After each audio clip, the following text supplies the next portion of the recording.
Up next is Richard Price from Escarpment Labs, who will be talking about how to make totally new strains of yeasts and hybrid yeasts.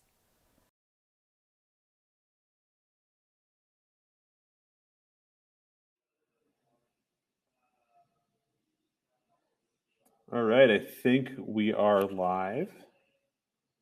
Have not used this platform before, so hopefully it's all working as planned. I think we can see these slides here. So as long as everything's working on the technical end, we'll go ahead and we'll jump into this. I wanted to thank the Brewers lectures and Brewers Journal folks for inviting me to come and talk about some of the stuff that we're doing with yeast. I know we've got a fully sort of international group of presenters and audience, so it was really great as a Canadian company to get a chance, Canadian brewing industry professional, to get a chance to present in the Brewers lectures. Really cool to see the speaker lineup and see some of the focus on not only innovation but also on diversity. That's really cool, and I think this is really important stuff for us to be talking about as we continue to grow and evolve as an industry. But I'm going to be talking mostly on the innovation end today. We're going to be talking about how to make totally new yeast strains. Full disclosure, I am a scientist. I can go into the nitty-gritty details, but I'm not going to in this particular talk. I'm going to try to give an overview of where we're at with brewing yeast and the brewing yeast world, and some of the ideas that are out there for us to continue to innovate in brewing yeast.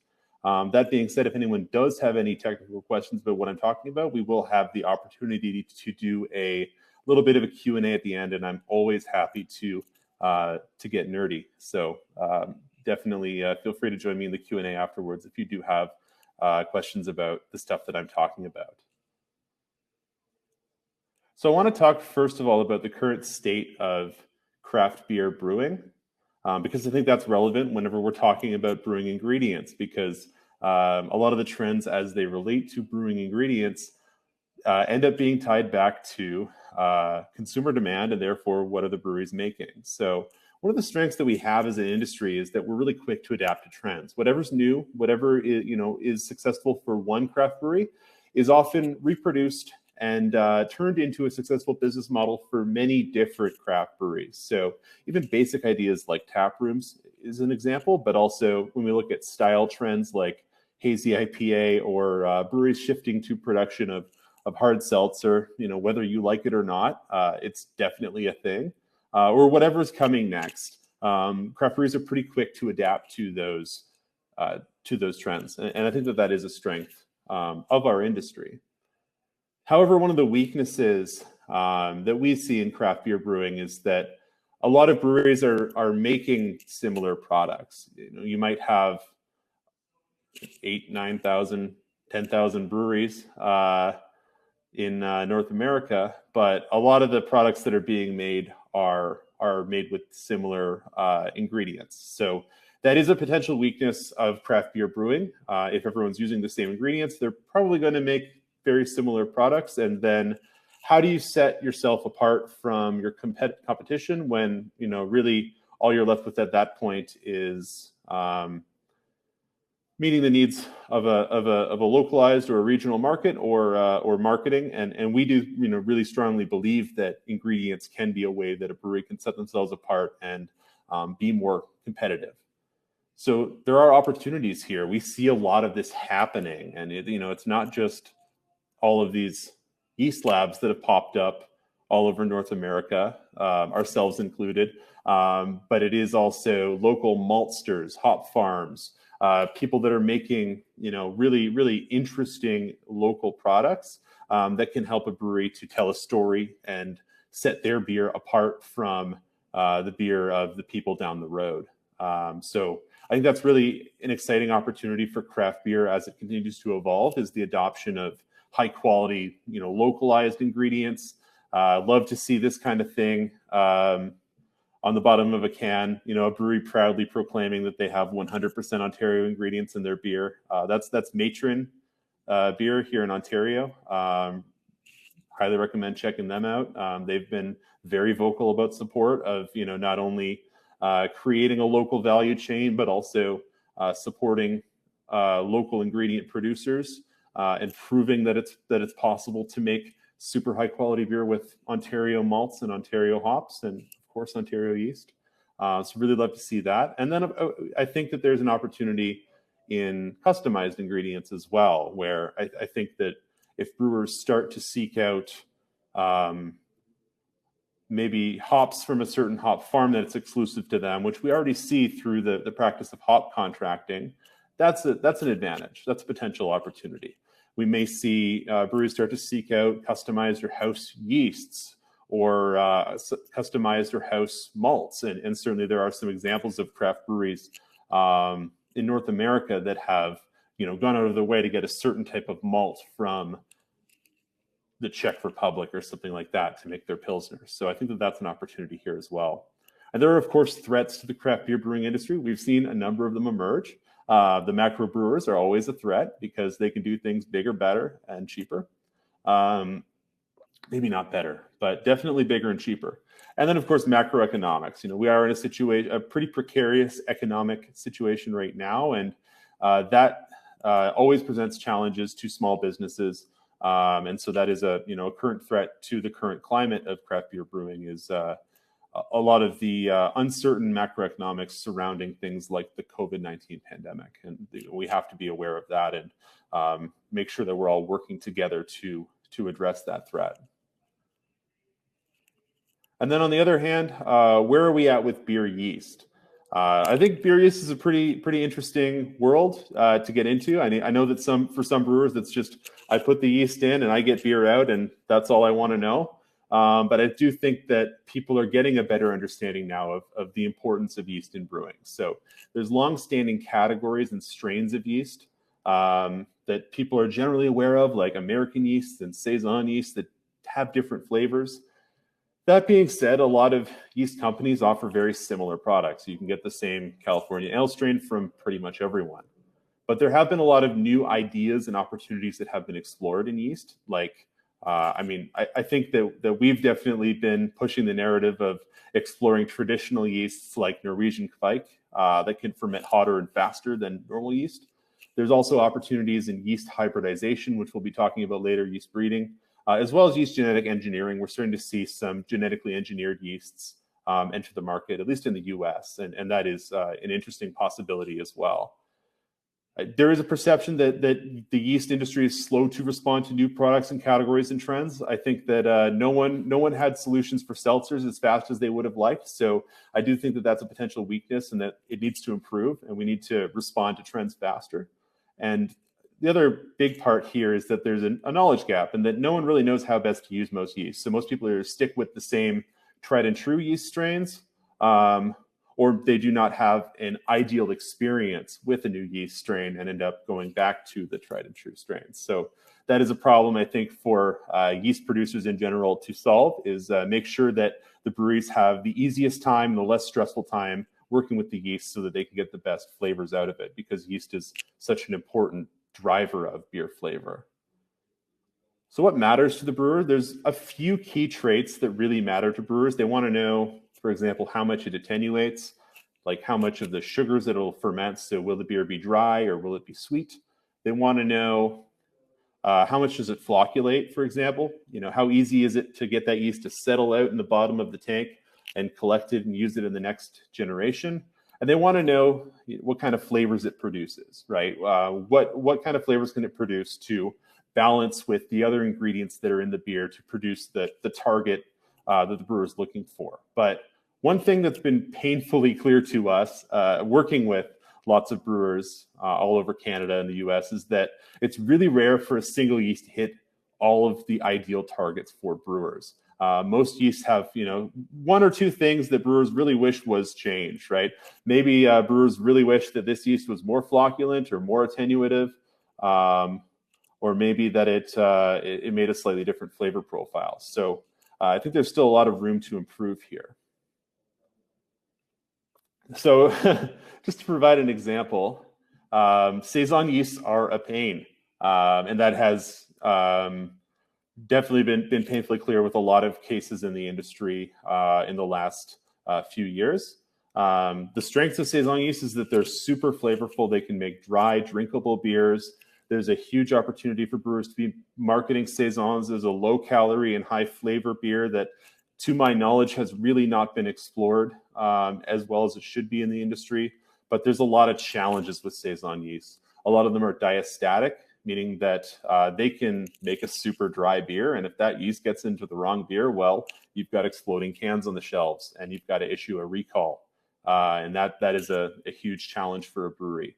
And then the other challenge is that most Saison yeasts are not flocculants. So, a brewer might make a batch of beer, a delicious Saison, and then go to try to collect that yeast off the bottom of their tank to reuse it. And they just can't. There's just not enough yeast settled out. So it's a huge pain in the ass for the brewery to reuse that yeast. So just to provide an example of, we've got all these cool yeasts that are out there in the industry, but a lot of them are still not ideal, and there's a lot of room for improvement.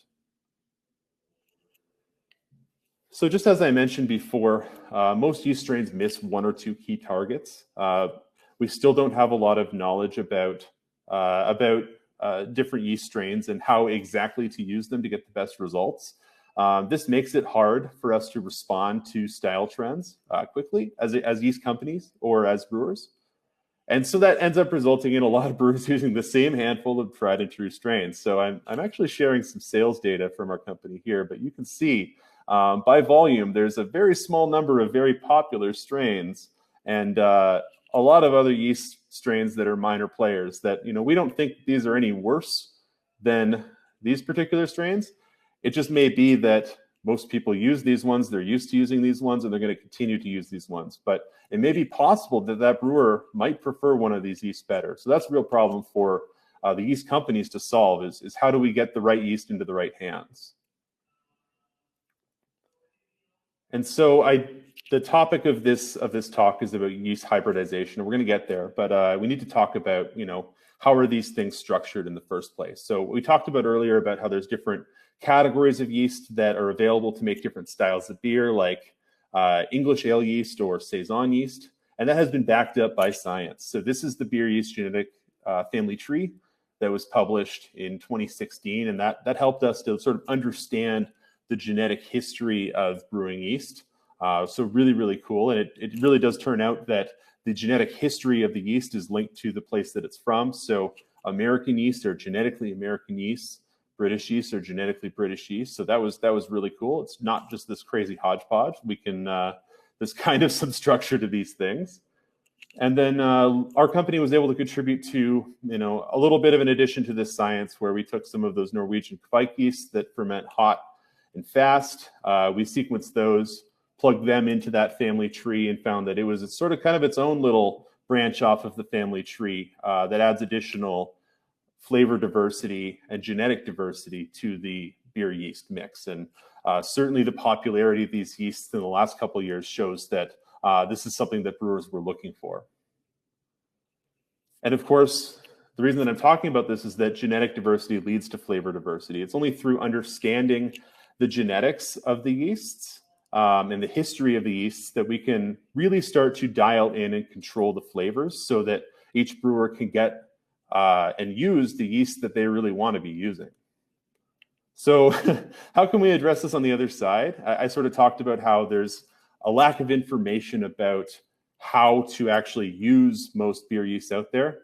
We tried to address this through a big experiment that we did, which, on paper we call a large-scale yeast comparison experiment, but in reality, this is a yeast cage match, a hell among cells, where we pitted 73 yeasts against each other to try to understand, which one's the fruitiest, which one's the fastest fermenting, which one is the cleanest, et cetera, so that we understand how every single yeast compares to every other yeast. So I'm not going to go into the specifics of the science here, but one of the things we ended up with in that work was what we call here is the yeast flavor map. So yeasts that are similar to each other in terms of overall flavor profile show up near each other on this map. So for example, as you might predict, most of the lager strains are pretty similar to each other. Lager strains are not known for being particularly diverse in terms of flavor profile. On the contrary, we know that Saison yeasts are extremely expressive, and you consequently see the Saison yeasts spread out quite a bit more on this map, suggesting that they are more diverse in terms of their flavor profiles. We can also see that different yeast families kind of occupy different islands here, right? We have our English ales kind of over here, our lagers over here, our Saisons over here.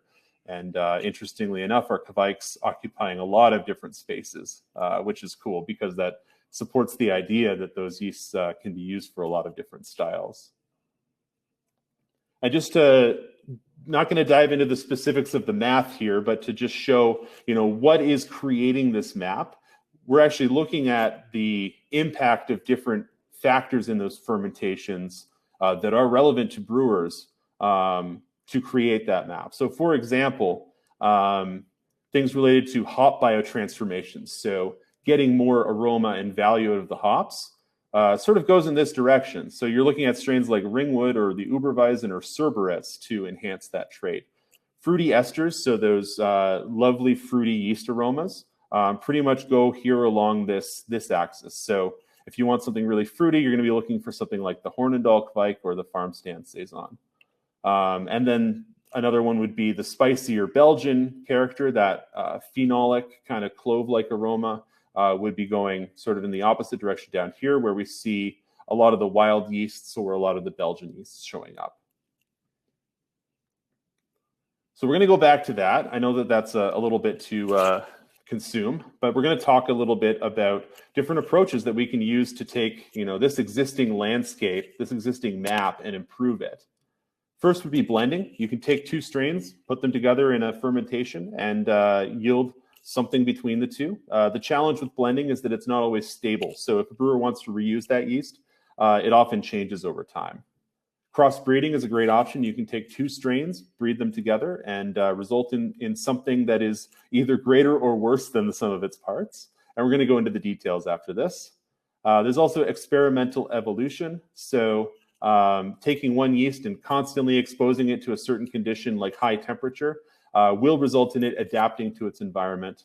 There's genetic engineering. So things like deliberately manipulating the genetics of the yeast to yield a new trait. So, for example, taking a lactic acid production pathway from a bacteria, putting it into yeast to make a yeast that makes lactic acid. And then, of course, looking for new genetic diversity from the wild. So looking at wild yeast, looking at landrace yeast like the Norwegian Kveik has really helped to open doors in terms of understanding yeast diversity, and this is really important as well. So for example, if we're looking for a yeast with increased fruity esters, we're going to look towards the right to find them apples. How does yeast breeding work? I just want to cover this in very brief. Yeast do have a sex life, surprisingly. They could mate to produce offspring. Mating yeast are adorably termed shmoos. So this little cartoon shows that when two shmoos meet, they immediately fall in love with each other. That is literally what yeast do. Two yeasts that have compatible mating types, they kind of just sort of start to, extend toward each other and then fuse, and we end up with a whole new yeast at the end of the day. So yeast breeding, yeast mating is surprisingly similar to human breeding and mating, except luckily for us in the lab, it takes about 5 days instead of 9 months. The benefits of this is things like hybrid vigor. So this has been shown pretty often in things like corn, where if you have two corn plant parents, and you combine them, often that hybrid has enhanced traits that neither of the parents had. So maybe a bigger cob, for example.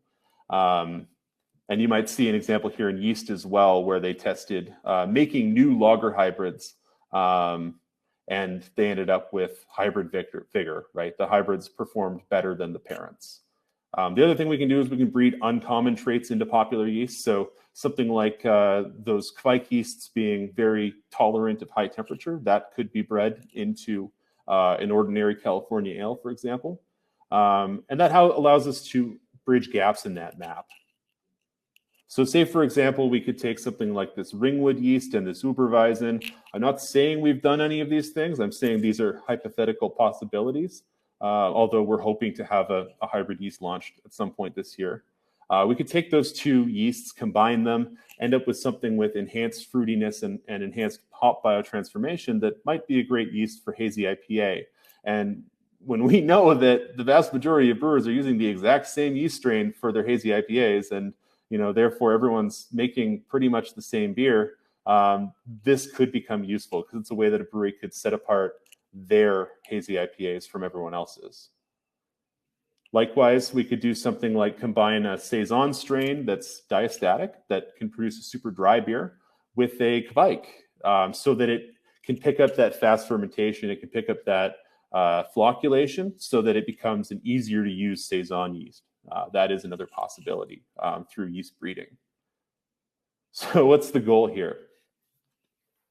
What we really want to work toward is having a yeast for every brewery, recognizing that a lot of brewers use the same yeasts because that's what's easy, and that the big job for us yeast producers is to make it easy to use any yeast, so that there's an increase of flavor diversity in the brewing industry from our ingredients, because we think that that's going to allow breweries to set apart their products from each other and remain competitive in a more challenging economic environment. And the other thing I just want to leave us with is some questions to ask. As a brewer, what's your dream yeast? There's so many cool scientific tools with yeast that we can use to tweak yeasts and sort of start to create a next generation of yeasts. And we're not the only ones doing this. So I want you to ask this question because the answer might be easier than you think. And then as a consumer also, what flavors do you want to taste in beer that you're not currently tasting? Recognizing that yeast is a huge driver of the flavor of beer. This stuff's really important. So also curious on the consumer side, what are you looking to see? What do you want to know about yeast so that we can do a better job and the brewers can do a better job of explaining what the heck we're doing behind the scenes so that you're more excited about the products. That's it for me. I just got the message that we've got 1 minute left. So the only thing that I'll add here is that if you guys have any questions about anything I've talked about, I know it's been a pretty basic overview of some of the possibilities out there with yeast and flavor. Feel free to ask in the Q&A after this, or you can just shoot me an email, richard@escarpmentlabs.com. Usually pretty good about getting back to emails. So that's a great way to reach me as well. Also give us a follow on Instagram, Facebook, all the good stuff. Look forward to chatting with some of you in person when and if the COVID situation ends. Cheers.